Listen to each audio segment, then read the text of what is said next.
안녕하세요, 여러분. 저는 아이를 하나 키우고 있고 철없는 남편을 데리고 살고 있는 40대 주부입니다. 저희 남편이 철이 없다고 설명을 드렸는데 아마 답답하심이 더 크실 수도 있을 것 같네요. 하지만 지금은 변화하려고 노력 중인 사람이니까 모쪼록 너무 답답해 마시길 바랍니다.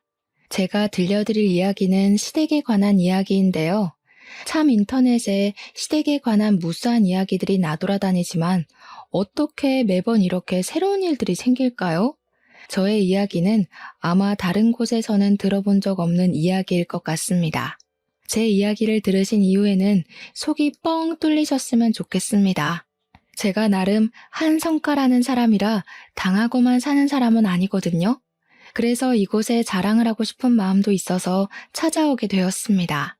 똑 부러진 저의 처신에 박수를 보내보면서 지금부터 제 이야기를 시작해 보도록 하겠습니다.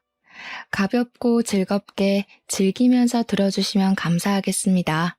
저는 꽤 고급진 레스토랑을 운영하고 있는 중입니다. 제 나이에 비하면 꽤 일찍 사업이 성공을 한 편인데 코스 요리를 위주로 하는 소위 말하는 파인다이닝 같은 곳이라고 생각하시면 이해하기가 쉬울 것 같습니다. 그리고 저에게는 남동생이 하나 있는데 우애가 꽤 좋은 편이고 동생이 호텔 주방에서 꽤 오랜 시간 일을 했었기 때문에 둘이서 차린 레스토랑입니다. 제 남동생은 대학을 가지 않고 특성화 고등학교를 졸업해서 고등학교 2학년 때부터 호텔 주방에서 일을 하기 시작했고요. 20살부터는 본격적으로 이 일을 했습니다. 딱 10년이라는 시간을 호텔 주방에서 일을 했고 30살이 되자마자 저와 같이 지금 운영 중인 레스토랑을 차리게 되었습니다. 투자금을 나눠서 차리긴 했는데 투자금의 70% 정도가 제 주머니에서 나오게 되었습니다. 그러니까 이 레스토랑의 실질적인 주인은 저라는 소리입니다. 저는 경영학과를 졸업하고 난 뒤에 투자회사에 들어가게 되었는데 그때 한창 오르락내리락 하며 투자의 조짐이 보였던 것이 바로 코인이라는 것이었습니다. 몇 년 전에 코인이 몇 천만 원까지 올라가고 너도 나도 눈이 돌아서 투자했던 그때 말입니다. 저는 정확하게 이야기하기는 어렵지만 코인 자체를 아주 오래전에 알게 되었고 아주 푼돈일 때 이게 정말 말처럼 미래의 화폐가 될까 싶어서 조금 사뒀습니다. 그땐 그냥 호기심이 컸고 미래에 대한 걱정을 하고 있었던 철없던 학생 시절이었기에 큰 돈이 아닌 정말 작은 푼돈으로 사뒀었습니다. 몇 년의 세월이 흐르고 전혀 오르는 기세도 없고 해서 까먹고 있었는데 어느 날 코인이라는 게 대박이 터지게 된 것입니다. 살 때만 해도 돈이 될 거라는 생각을 못했고 수익이 난다고 해봐야 주식이랑 비슷하겠거니 끽해봐야 10% 정도 걸리겠구나 싶었거든요. 몇 년 전에 뉴스에서 코인이 억 단위를 돌파할 가능성이 있다는 걸 보고 번뜩 생각이 나서 찾아보니까 예전에 사둔 코인이 고스란히 있더라고요. 재미삼아서 몇 개 사둔 거라 억만장자까지는 되지 못했지만 레스토랑을 차릴 돈은 충분히 벌게 되었습니다. 제가 예상했던 수익이 아니었기 때문에 일단 뭘 할까 고민을 하다가 매일같이 쳇바퀴처럼 굴러가는 일상의 무료함을 느끼게 되었고 창업을 준비하게 되었습니다. 그때 1인 식당 같은 데 유행했을 때라 그렇게 꾸며볼까 했지만 아예 고급스러움을 강조한 레스토랑이 좋겠다는 생각을 하게 되었습니다. 호텔 주방에서 일을 잘하고 있던 동생을 몇 날 며칠 동안 꼬시니 동생도 결국에는 저에게 넘어오게 되었습니다. 동생은 호텔 주방에 사직서를 내고 저와 함께 일을 하기 시작하며 제 나이 32살에 시작한 이 레스토랑은 1년 만에 엄청난 홍보 효과를 누려 번창하게 되었습니다. SNS를 통한 홍보를 시작했는데 인플루언서라는 사람들을 끼고 장사를 하니 사람들의 호기심을 자극했는지 저절로 손님들이 찾아오더라고요.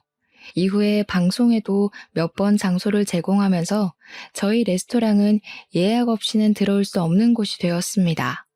아무튼 저의 배경 설명이 꽤 장황하게 이루어졌는데 이런 사정을 남편은 하나도 모르고 있었습니다. 제가 레스토랑을 차리기 3년 전에 남편이랑 결혼을 했는데 이때는 투자 회사에서 일을 하고 있을 때였습니다. 같은 회사에 다니고 있던 남편과 저는 사내 연애를 1년 동안 하게 되었고, 제 나이가 29살이 되었을 때 남편에게 프로포즈를 받고 결혼을 하게 되었습니다. 그런데 남편은 제가 코인 투자로 돈을 벌었다는 사실을 아예 모르고 있거든요. 사실 저도 까먹고 있었던 코인이기도 했고, 굳이 결혼 전에 투자를 했던 건데 말하고 싶지 않았습니다. 솔직히 이기적이라고 말씀을 하셔도 할 말이 없는 부분이기는 하나, 남편 모르게 다들 비상금 하나씩은 가지고 계시잖아요. 그래서 남편은 레스토랑이 제 것인 줄 모르고 있고, 제 동생이 차린 레스토랑에 명의만 제 이름을 빌렸다고 알고 있습니다. 제가 출퇴근을 하는 것도 동생을 도와주기 위해서 아르바이트를 하고 있다고 생각을 하고 있었고요. 제가 이렇게 남편에게 꽁꽁 숨기게 된 계기는 저에게 아주 지독한 시어머니라는 사람이 존재하고 있기 때문이었습니다. 우리 시모는 제가 투자 회사에서 일을 할 때부터 저를 별로 마음에 들어하지 않았습니다. 저에게 매번 하던 말이 여자는 자고로 남편을 내조할 줄 알아야 하는 사람이다. 집에서 뜨끈한 밥 내오고 국이 식지 않도록 내내 끓여야 하는 존재라고 생각하시는 분이었습니다. 얼마나 지긋지긋한 시집살이가 시작되었을지 상상이 가시나요? 저는 정말 스트레스로 인해 탈모가 찾아와서 대머리가 되기 일보 직전이었습니다. 투자회사 특성상 24시간 신경을 써야 할 일이 많았는데 제 업무가 하필이면 해외 주식, 선물 옵션 쪽이라 남편이 일하는 국내 주식 부서 쪽과는 근무 시간 자체가 달랐습니다. 그러니까 저한테 시모는 매번 여자가 밤에 일을 하는 게 말이 되냐면서 누가 보면 어디 주점 같은 데서 일하는 줄 알겠다고 저에게 모욕을 주시곤 했습니다. 제가 일이 더 들쑥날쑥한 만큼 당연히 월급도 제가 조금 더 높았는데 근무 시간을 따지고 보면 당연히 제가 높을 수밖에 없었습니다. 그런데 시모는 그런 부분까지도 마음에 들지 않았던 것인지 저에게 그깟 푼돈 벌어서 뭐하냐고 저에게 내조가 우선이 되어야 한다고 말을 하더라고요. 그깟 푼돈이 본인 아들이 벌어오는 돈보다 많다는 사실을 알면서도 왜 그렇게 말씀을 하시는지 모르겠습니다. 그 뒤에는 저에게 퇴사를 해라, 퇴사를 하고 나면 그 자리에 우리 아들이 들어가게 손을 좀 써봐라 하시는 게 아니겠습니까? 우리 아들이 먼저 승진을 해야 하는데 왜 네가 먼저 승진을 하냐면서 저에게 화를 내기도 하셨고요. 당연히 제가 먼저 입사를 했는데 제가 먼저 승진이 되어야죠. 남자는 군대를 가기 때문에 취업이 늦어진다면서 이래서 남자는 손해라고 저에게 따지는데 국방부에 가서 따지시라고 했죠 뭐. 아무튼 일이 너무 힘들기도 했고 남편도 저에게 임신에 관한 이야기를 꺼낼 무렵 제가 레스토랑을 오픈하겠다고 마음을 먹게 되었습니다. 그래서 저는 7년을 다닌 회사를 퇴사하고 남동생이랑 레스토랑을 차리겠다는 이야기를 남편에게 선언하듯 했습니다. 당연히 남편은 퇴직이 무슨 소리냐고 저에게 절대로 안 된다며 반대를 했고 무슨 돈이 있어서 레스토랑을 차리겠다고 하냐고 철이 없다고 했습니다. 제가 퇴직금으로 수령할 돈이 5천만 원이 조금 안 되었는데 그 돈 다 쏟아부어도 가게는커녕 간판도 못 달 것이라고 저에게 현실을 바라보라고 하더라고요. 돈을 자기한테 맡겨라. 자기가 투자를 해서 불려주겠다고 하는데 투자로만 따지면 제가 실적은 더 좋았는데 무슨 소리인 건지. 저는 남편에게 제가 알아서 잘해볼 테니까 신경 쓰지 말아라. 나도 다 계획이 있다고 말을 했더니 씩씩거리면서 그럼 자기 퇴직금도 자기 마음대로 하겠다고 하더라고요. 순간 짜증이 나서 남동생이 가게를 차리겠다고 했는데 저는 이름만 빌려주고 직원으로 일을 도와주기로 했다고 돈은 한 푼도 안 쓴다고 거짓말을 했습니다. 남편이 보는 앞에서 퇴직금으로 받은 돈을 모조리 장기적금으로 걸어버렸더니 그제야 남편이 웃으면서 진작 말을 하지 그랬어 하더라고요. 도대체 남편이 무슨 자격으로 제 돈을 가지고 이래라 저래라인 건지 모르겠지만 저도 남편의 퇴직금을 건드릴 생각이 없었거든요. 아무튼 코인 투자로 몇 억 벌었다는 사실을 말이라도 했으면 난리가 났을 것 같더라고요. 비밀로 하길 참 잘했죠 뭐. 그 이후에 레스토랑 준비하고 자리 잡고 저희 부부도 결혼한 지 4년 차에 접어들게 되었는데 한 가지 문제가 있었습니다. 바로 저희 부부 사이에 아이가 들어서질 않는다는 것이었습니다. 제 나이가 33살이라 저도 조바심이 나기 시작했거든요.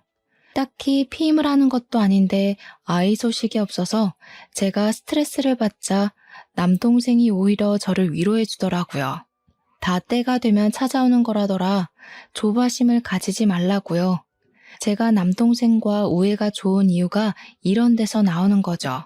레스토랑이 자리를 잡을 때까지 또 제가 고생을 엄청나게 하긴 했습니다. 쉽게 된 것처럼 설명했지만 속사정에 들어가면 밑도 끝도 없는 것이지 않겠습니까? 물론 초반에는 손님이 없어서 썩어가는 식재료에 돈이 아까워서 눈물을 흘리곤 했었습니다.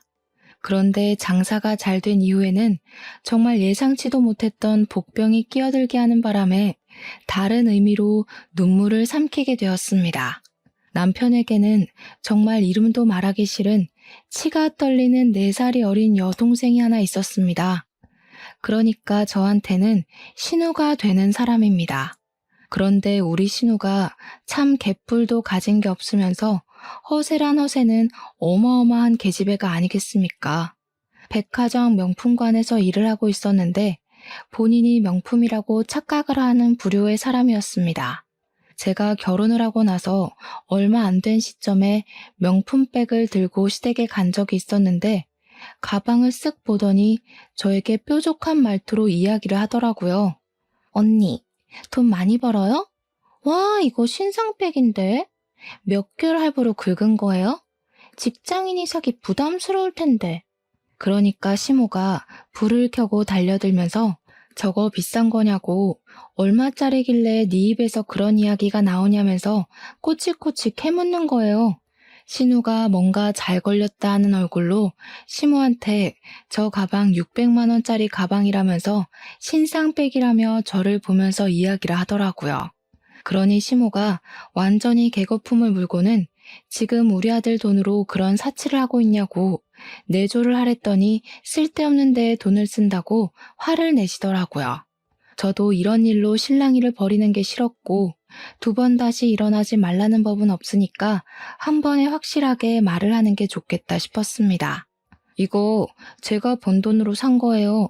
상여금 들어와서 하나 산 건데 제가 허락을 받고 가방을 사야 할 나이는 아니잖아요. 와, 언니, 상여금이라는 게 그렇게 많이 들어와요? 이럴 줄 알았으면 나도 오빠 따라서 투자회사에 취직할 걸 그랬다. 그 말에 목구멍 끝까지 돌대가리는 못 들어온다고 말을 하고 싶었지만 그러면 몇 안 남은 머리털까지 뽑힐 것 같아서 꾹 참았습니다. 그냥 신우가 금방 포기할 걸 알고 있었기에 지금이라도 늦지 않았으니 취업 준비 한번 해보라고 이야기를 했습니다. 근데 시모 눈에는 제 상여금이니 뭐니 그런 이야기가 하나도 귀에 들어오지 않았었나 봐요. 저한테만 난리를 치시더라고요. 그 돈이면 우리 가족이 3달은 먹고 살 수 있을 돈인데 어쩜 그렇게 개념 없이 돈을 막 쓸 수 있냐고 그러다가 집까지 다 말아먹겠다고 하시는 겁니다. 아니, 제가 여유 있어서 산 가방이고 매번 사는 것도 아니고 1년에 한 개 살까 말까 한 가방인데 왜 뭐라고 하는지 이해가 가질 않더라니까요.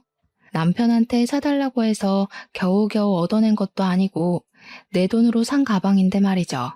그 다음부터는 그 가방은 얼마냐, 어디서 샀냐, 무슨 돈으로 샀냐 물어보면 그냥 아빠가 사주신 가방이에요 하고 넘어갔습니다. 레스토랑이 연신 장사가 잘 되고 방송에도 슬쩍슬쩍 나오기 시작하자 시모가 점점 더 불만을 표출하기 시작했습니다. 저한테 얼마 버냐고 대놓고 물어보시길래 저는 애 둘러서 벌만큼 번다고 이야기를 했습니다. 버는 금액 말하면 돈 내놓으라고 닥달하실 것 같았거든요.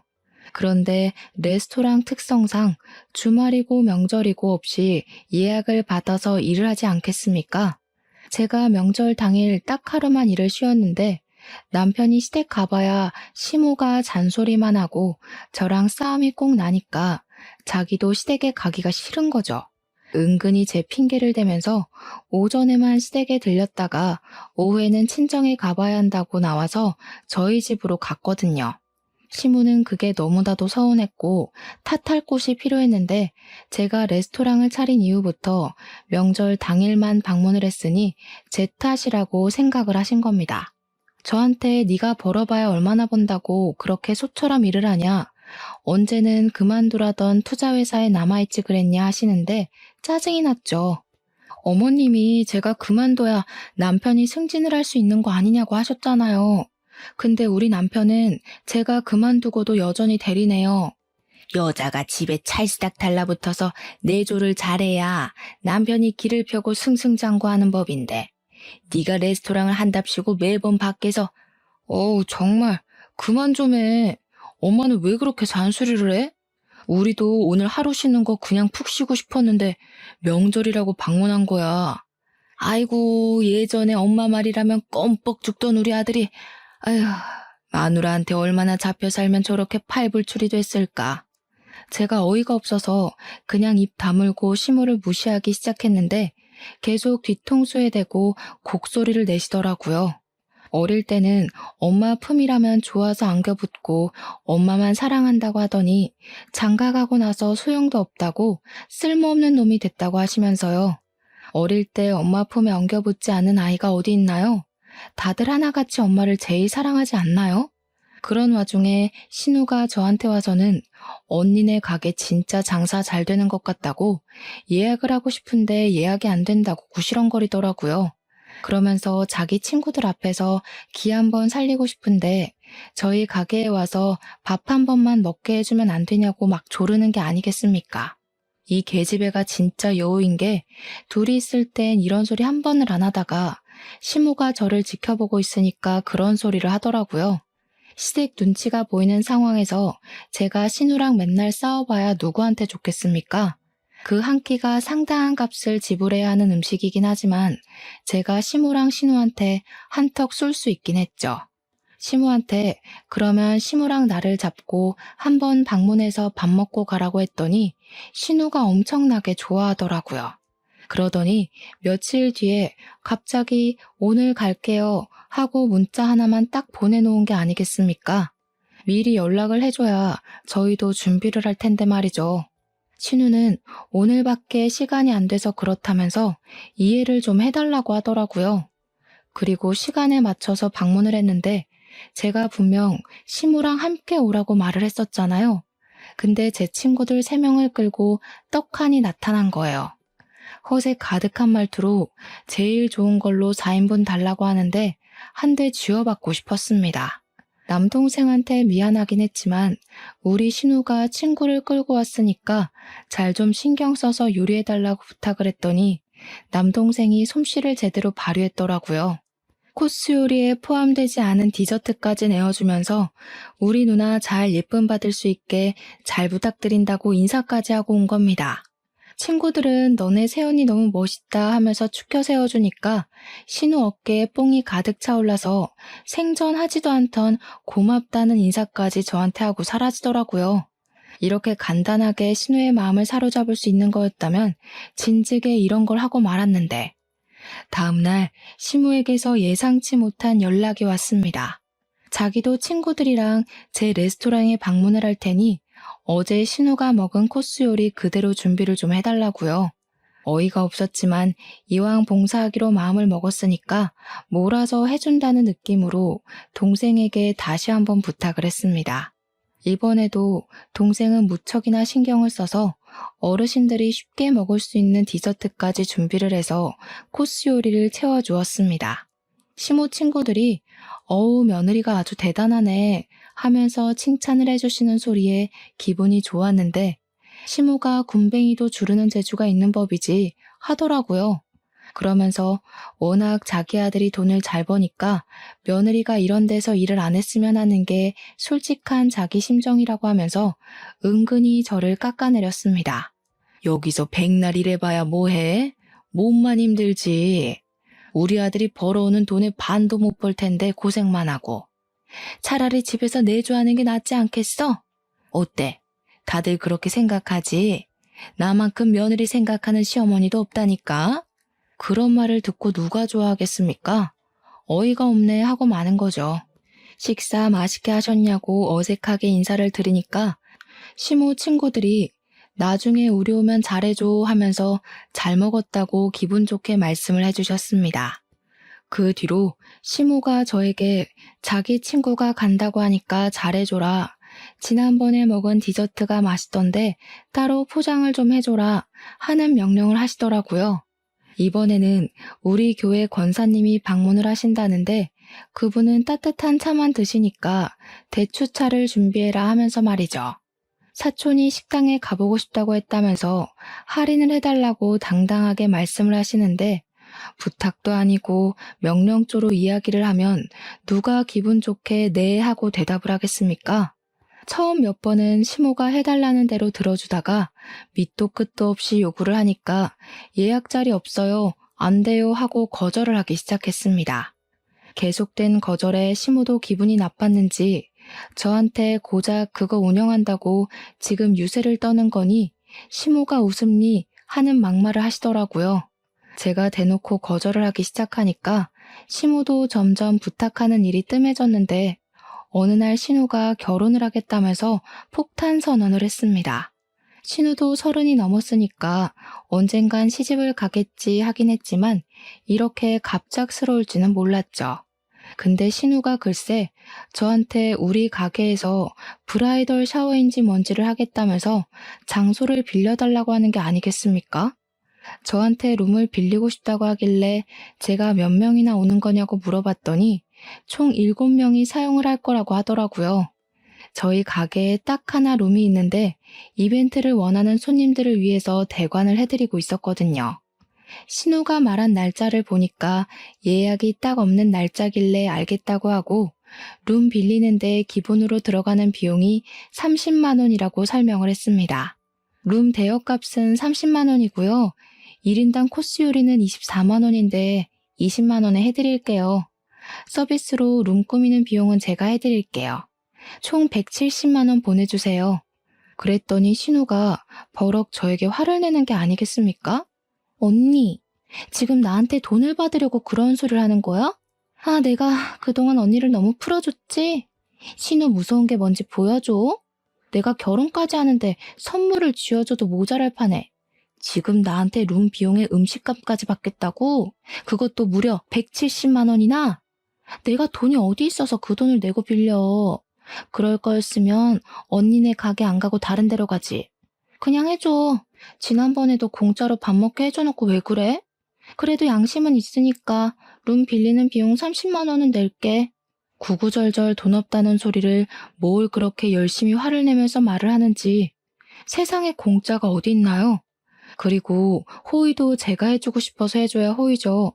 저는 뭐 땅을 파서 장사하는 사람이냐고 공짜로는 안 된다고 그 가게 내 가게 아니라 동생 가게라고 이야기를 했더니 신우가 한풀 죽긴 하더라고요. 그래도 170만 원 내고 브라이덜 샤워를 할 수는 없었는지 제 동생한테 잘 좀 이야기를 해달라고 사돈 처녀가 결혼하는데 그 정도 인심을 쓸 수 있지 않겠니요. 제가 너무 피곤해서 동생한테 물어보긴 하겠지만 아마도 동생도 거절할 것 같다고 그렇게 쉽게 턱턱 해드릴 수 있는 게 아니라고 했습니다. 혹시 모르니까 꼭 다른 가게도 알아보시라고 이야기를 하고 집으로 왔는데 신우가 남편에게도 말을 해서 졸랐나 보더라고요. 남편이 어색하게 왔어? 할 말이 있는데 하길래 느낌이 딱 와서 남편의 입을 확 막아버렸습니다. 그게 여보? 아, 말하지 마. 신우가 나한테 무리한 거 요구하는 거 맞고 내가 그거 해줄 의무도 당연히 없는 거 알지? 나는 뭐 땅 파서 장사해? 나 월급 얼마 안 된다고 무시하는 것도 기분이 나쁜데 내가 왜 공짜로 신우 브라이덜 샤워인지 뭔지를 해줘야 하는 거야. 평소에 신우가 나한테 어떻게 했는지 당신도 알고 있지? 나 절대로 그 부탁 못 들어주니까 그런 줄 알아. 비용이 무려 170만 원이야, 170만 원. 170만 원이라는 소리에 남편도 기가 확 죽었는지 바로 신우한테 전화해서는 안 되겠다고 이야기를 하더라고요. 모질이처럼 쩔쩔매면서 이야기를 하는데 얼마나 철이 없고 바보 같아 보이든지 하고 싶은 말은 많았지만 하지 않았습니다. 결국 신우도 조르고 조르다가 남편이 안 될 것 같다고만 이야기를 하자 언성이 높아지기 시작했고 둘이 싸움을 하더라고요. 서로 네가 잘났니 내가 잘났니 하는데 유치해 죽겠고 결국에 신우는 그럭저럭한 호텔을 빌려서 브라이덜 샤워를 했더라고요. 그리고 신우가 결혼을 했고 그 이후에는 조용했습니다. 제가 명절 이외에는 시댁에 방문을 하지 않았고 일이 바쁘다는 핑계를 댔거든요. 남편은 자기 일이 조금 수월해지고 저도 안정을 찾게 되자 슬슬 아이를 가지자고 해서 준비를 하게 되었는데 3개월 만에 임신을 하게 되어서 경사가 났다고 난리가 났습니다. 동생은 저에게 이제 임신도 했으니까 일은 본인에게 맡겨두고 설렁설렁 하라고 배려를 해주었습니다. 장사가 워낙 잘 되어 가니까 직원을 더 뽑으면 된다고 걱정하지 말라고 하더라고요. 어차피 가게의 제일 큰 투자자는 저였고 제가 굳이 가게에 나가지 않아도 월급은 들어오게 되어 있었으니까요. 남편에게는 동생이 육아휴직을 주기로 했다는 핑계를 대면서 가게에 나가지 않고 버티고 있었습니다. 제가 임신 7개월이 되었을 때 임신을 하면서 살이 많이 찌기도 했고 체질이 잘 붙는 체질이라 그런지 온몸이 퉁퉁 부어서 너무 힘든 하루하루를 보내고 있었습니다. 살이 급격하게 찌니까 허리도 너무 아프고 기침을 할 때마다 갈비뼈가 부서지는 느낌이 나서 정말 힘들어 죽는 줄 알았습니다. 그런데 신우가 갑자기 저희 집에 찾아온 게 아니겠습니까? 그것도 무려 캐리어를 들고 말입니다. 집에 있다가 신우가 문 좀 열어보라고 연락을 해서 문을 열었더니 떡하니 현관문 앞에 서 있더라고요. 그리곤 지집처럼 저희 집에 들어오더라고요. 신우한테 이 짐은 다 뭐고 갑자기 왜 우리 집에 찾아온 거냐고 물어보니까 자기가 글쎄 부부싸움을 했다면서 며칠만 우리 집에서 지내겠다는 겁니다. 저는 머리가 어지러웠죠. 왜 싸한 느낌은 항상 저를 비껴나가지 않는 건지 하늘이 원망스러웠고요. 그게 무슨 소리예요? 우리 집이 무슨 호텔인 줄 알아요? 그리고 부부싸움을 했으면 풀 생각을 해야지. 짐까지 싸들고 와서 가출하면 어떡해요. 아, 그만 좀 해, 그만. 짜증나니까. 임산부인 저에게 소리를 꽥 지르더라고요. 이게 왜 또 정신을 가출시키고 진상짓을 하나 했는데 남편이 집으로 돌아와 신우를 보고서는 한숨을 쉬더라고요. 본인이 알아듣게 집으로 가라고 이야기를 했는데 여길 기어코 찾아온 거라면서 저에게 변명을 막 했어요. 자기가 부른 거 아니라고 억울하다고요. 신우는 시끄러우니까 자기가 며칠만 있다가 나갈 거라고 제발 그냥 가만히 내버려 둬달라고 시위를 하더라고요. 제가 무슨 말을 해도 들리지 않는 사람인 것처럼 굴더니 아기 방으로 꾸며둔 작은 방에 글쎄 캐리어를 냅다 풀어버리는 거 아니겠습니까? 아기가 사용할 방이라서 소독까지 싹 다 해둔 방인데 너무나도 짜증이 나는 거예요. 남편은 제 기분 따윈 안중에도 없이 뭐 때문에 부부싸움을 했냐며 이야기라도 들어보자고 맥주를 꺼내오지를 않나. 쫓을 마음이 없다는 걸 알고 나서 제 속이 터지는 것 같았죠.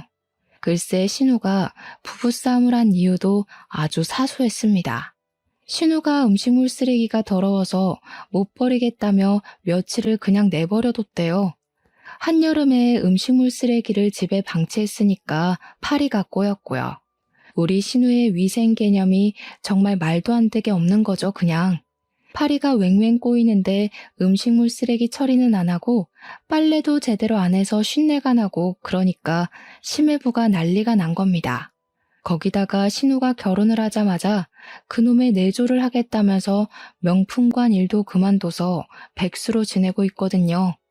이딴 식으로 할 거면 돈을 벌어오든가 아니면 집을 나가던가 둘 중 하나 하라고 소리를 쳐서 집을 나온 거라고 당당하게 이야기를 하더라고요. 남편이랑 둘이 맥주 마시면서 저한테 마른 안주 없냐고 진짜 주둥이를 한 대 때리고 싶었습니다. 임신 7개월인 올케한테 그런 거 시키고 싶냐고 했더니 자기가 너무 우울해서 그런다며 울먹였어요.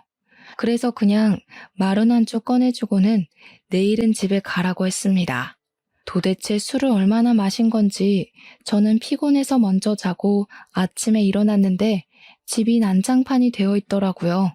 정리도 하나도 안 해놓은 상태에서 남편은 거실 소파에서 자고 있고 신우는 아기 방에 깔아둔 토퍼에서 자고 있더라고요. 너무너무 화가 났습니다. 그 토퍼가 진짜 비싼 거고 세탁도 다 한 거고 아기 눕히려고 저도 한 번도 누워본 적 없는 토퍼였거든요. 짜증나는 마음에 둘 다 깨웠는데 눈 뜨자마자 한다는 소리가 해장국 끓였냐고 헛소리를 하는 거 있죠? 화가 머리끝까지 나서 신우 보고 당장 짐 싸서 집으로 가라고 축객령을 내렸습니다. 그러자 신우가 저보고 매정하다면서 심해부가 자기한테 사과를 할 때까지 절대로 안 돌아가겠다고 하더니 철판을 깔고 우리 집에 눌러붙은 겁니다. 이 계집애가 진짜 보자 하니까 하루에 수건을 5장씩 쓰는 게 아니겠습니까? 우리 집 수건을 제가 넉넉하게 두는 편이라 16장씩 두고 쓰는데 둘이 쓰면 일주일을 쓰거든요. 근데 이틀 만에 수건이 부족하더라고요. 배가 나와서 움직이기도 힘든데 집안일이 2배가 되니까 제가 도저히 못 견디겠기에 심해부에게 전화를 걸었습니다. 신우 당장 데려가라고. 우리 집에서 먹고 자고 하는데 임신해서 손 하나 까딱하기도 힘들어 죽겠는데 신우가 집을 난장판 만들고 있다고 했습니다. 그러니 한숨 푹 쉬면서 죄송하다고 퇴근하고 바로 오겠다고 하더라고요. 심해부가 퇴근하고 와서 신우 보고 화를 내면서 당장 짐 싸라고 하는데 신우는 그게 심해부가 자기한테 사과하라고 온 거라고 생각하고 사과하라며 강짜를 부리더라고요. 심해부가 부글부글 끓는 게 눈에 보였습니다. 여기서 민폐 끼치지 말고 시댁으로 가라면서 심해부가 이혼하자고 하더라고요. 저랑 남편은 깜짝 놀랐죠. 신우가 황급히 심해부를 쫓아서 나가고 저는 비번부터 바꿔버렸습니다. 심해부가 강경하게 이혼을 하자고 했는지 신우가 울면서 시무한테 집안일 좀 알려달라고 매달리고 그랬대요. 남편이 저한테 꼭 이렇게까지 일을 벌였어야 했냐고 하면서 왜 심해부한테 연락을 해서 일을 크게 만드냐고 신우가 저 때문에 이혼하게 생겼다고 제 탓을 하더라고요. 시무도 똑같이 이야기를 하는데 사건의 발달은 신우가 음식물 쓰레기를 치우지 않아서 생긴 일인데요. 그렇게 며칠을 잔소리를 듣고 무시를 하고 지내고 있었는데 갑자기 남동생에게서 연락이 왔습니다. 신우가 가게에 룸을 예약했다고 하면서 룸비 예약금 30만 원까지 입금을 했다는 게 아니겠습니까? 제가 가게에 출근을 하지 않는 상태였으니까 남동생에게 돈 똑바로 받으라고 이야기를 했더니 알겠다고 했습니다. 그런데 30분쯤 뒤에 남동생에게서 다시 전화가 와서는 우리 신우가 글쎄 가게에서 제일 비싼 술을 가지고 오라고 했다는 겁니다. 저희 가게는 메뉴가 코스로 이루어져 있고 고급스러운 단품 메뉴들이 많아서 술도 정말 값이 장난 아니거든요. 정말 비싼 건데 1,000만 원대 가격으로 이루어진 술도 있고 몇백만 원짜리 술도 있고요. 순간 먹고 튀려고 하려는 건가 하는 생각이 들어서 남동생에게 말을 했습니다. 신우 돈 하나도 없어. 그러니까 비싼 술 줬다가 망하는 수가 있다. 말을 하는데 뒤에서 신우가 술 가지고 오라고 비싼 술 달라고 하면서 고함을 치는 게 아니겠습니까? 저도 적당히는 혼내줘야겠다 싶어서 남동생에게 150만 원짜리 와인이나 가져다 주라고 했습니다. 4명이서 갔다고 했으니 나눠서 그 정도는 감당할 수 있겠지 생각했거든요. 그리고 딱 2시간이 지났는데 남동생에게 다시 전화가 걸려오는 게 아니겠습니까? 쎄한 기분이 들었습니다. 누나, 사돈이 누나 때문에 이혼하게 생겼다면서 이 술값이며 밥값이며 전부 누나가 낼 거라고 하는데 자기 돈 없대. 그 순간 진짜 머리를 해머라 한 대 맞은 듯한 기분이 들더라고요. 그게 무슨 소리야? 내가 자기들 처먹은 돈을 왜 대신 내줘? 남동생이 말하길 제가 낼 거라면서 막무가내로 군다고 작정을 하고 온 건지 아예 지갑도 안 들고 몸만 덜렁 와서 술을 잔뜩 마셨다는 겁니다. 너무 열이 받아서 가게로 가겠다고 말을 하고 옷을 주섬주섬 입고 있으니까 남편이 저한테 어디 가냐고 물어보길래 가게에 좀 가본다고 말을 했습니다. 그랬더니 남편이 저에게 그러더군요. 아, 오늘 동생이 자기네 가게에 간다고 하던데? 나한테 자기 이름 대고 먹어도 되냐고 물어보길래 그냥 그러라고 했어. 매번 그랬잖아. 당신이 뭔데 내 허락도 없이 내 업장에서 무전 취식하는 거 허락해줘? 뭐? 내가 뭐긴 뭐야, 당신 남편이지. 아니, 그게 남편한테 할 소리야?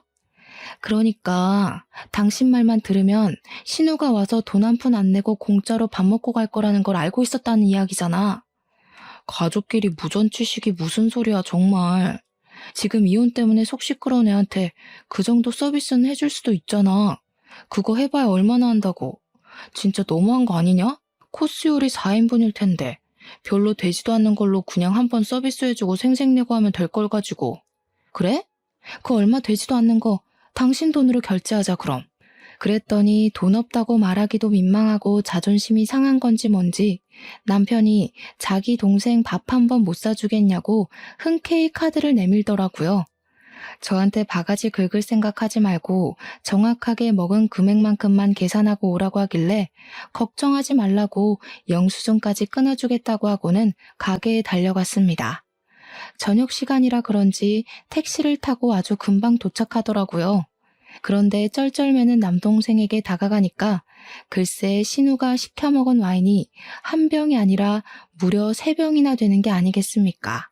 이 비싼 와인을 3병이나 처먹고 뻔뻔하게 무전취식을 하려고 했다니 제 속이 뒤집어지더라고요. 무슨 2시간 만에 술을 이렇게나 마신 건지. 신우는 얼굴이 새빨갛게 변해서는 저도 못 알아보고 널브러져 있었고요. 신우 친구들도 별반 다르지 않은 모습이었습니다. 룸에서 이런 추태를 벌였기에 망정이지 홀에 있었으면 블랙리스트에 올라가고도 남을 모습이었습니다. 신우가 잠깐 정신을 차린 건지 저를 보면서 우리 언니 왔다며 언니가 쏴, 언니 때문에 나 이혼해 하면서 큰 소리를 내는 게 아니겠습니까? 제 동생이 보다 못해서 경찰을 부를까? 하고 물어보는데 됐다고 하고는 얼마 나온 거냐고 물어보았습니다. 밥값 96만 원에 추가 메뉴 시킨 게 3개 있어서 29만 원이 추가됐고 150만 원짜리 술만 3병을 마셨어. 도합이 575만 원이야. 근데 누나, 진짜 누나 카드로 내게? 그냥 우리 이거 로스 시키자.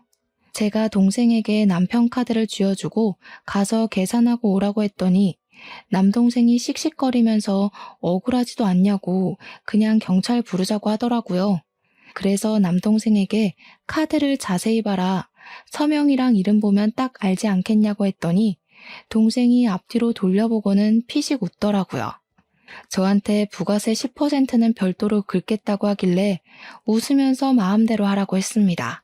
착실하게 부가세까지 632만 5천 원이 긁힌 문자 메시지가 남편에게 바로 전송이 되었는지 긁자마자 전화가 걸려오더라고요. 저는 시댁의 뻔뻔한 작태에 그동안 이를 갈고 있었으니까 마음속에 담아둔 모든 것을 터뜨리기로 결심했습니다.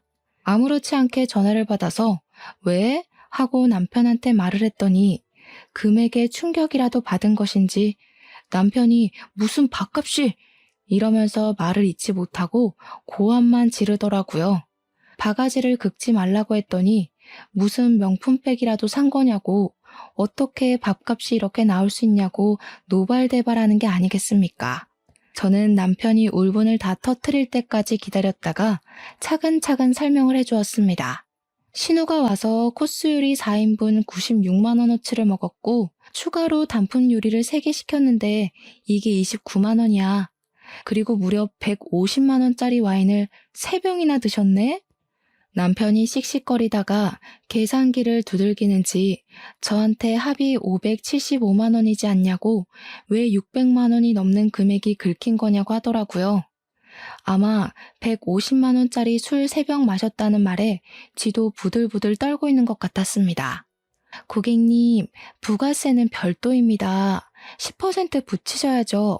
저는 뭐 땅 파서 장사하나요? 어떻게 가족끼리 이런 식으로 등을 쳐먹을 수가 있어?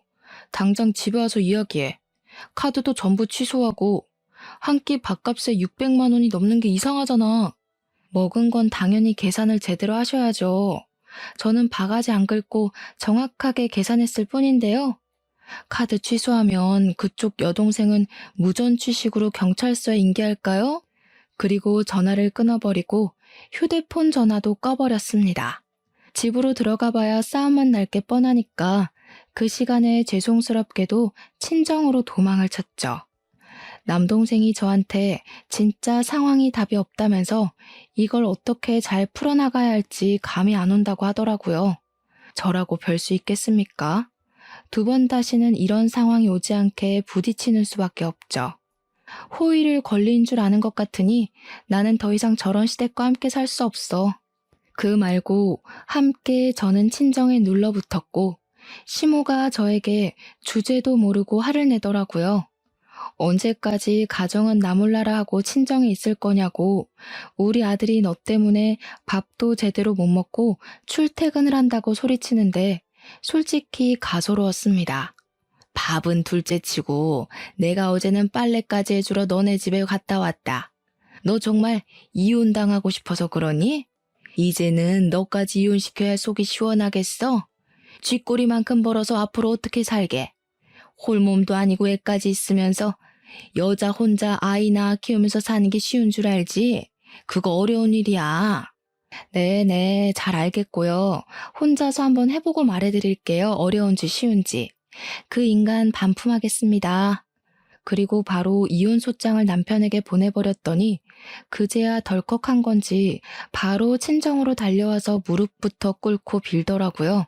자기가 미쳤었던 것 같다면서 두 번 다시는 시댁 편을 들지 않겠다. 명절에도 시댁에 가지 말자. 시댁 일에 불편한 거 만들지 않겠다고 빌었습니다. 저희 부모님께도 각서라도 쓰겠다면서 이혼은 죽어도 안 된다고 제 마음 좀 돌려달라고 부탁을 하더라고요. 진짜 잘못했다고 시누고 시무고 얼굴도 안 보게 살게 해주겠다면서 집에도 못 오게 하고 잔소리도 못하게 하겠대요. 아이처럼 엉엉 울면서 자기가 다 잘못했다고 제발 이혼은 안 된다고 비는데 참 마음이 그렇더라고요. 남편이 짜증나긴 했지만 그래도 사랑하는 사람이었고 저도 아이를 혼자 낳아서 키운다는 게 무서웠거든요. 저희 부모님도 이쯤 하면 됐다고 용서해 주라고 했고요. 그래서 결국 부모님이 보는 앞에서 각서를 썼고 이혼 서류는 파기하기로 했습니다. 그 뒤로 저는 무사히 출산을 잘했고요. 시누고 시무고 전부 저랑은 연락을 하지 않고 지내고 있습니다. 남편을 통해서만 나를 전하는 정도? 해가 지날수록 나날이 크는 아이를 보고 싶어서 죽으려고 하는데 제가 사과를 안 받아주겠다고 못 박았거든요. 덕분에 저는 시댁 간섭 없어서 편하고 갑질하면서 사는 재미까지 보고 있습니다. 남편도 제 말이라면 죽는 신용까지 하고요. 앞으로도 이렇게 오래오래 재미나게 살고 싶은 마음뿐입니다. 여러분들도 저처럼 속 시원하게 복수 한번 해주시고 을이 아닌 갑으로 사셨으면 좋겠습니다. 지금까지 제 속 시원한 이야기 들어주셔서 정말로 감사합니다.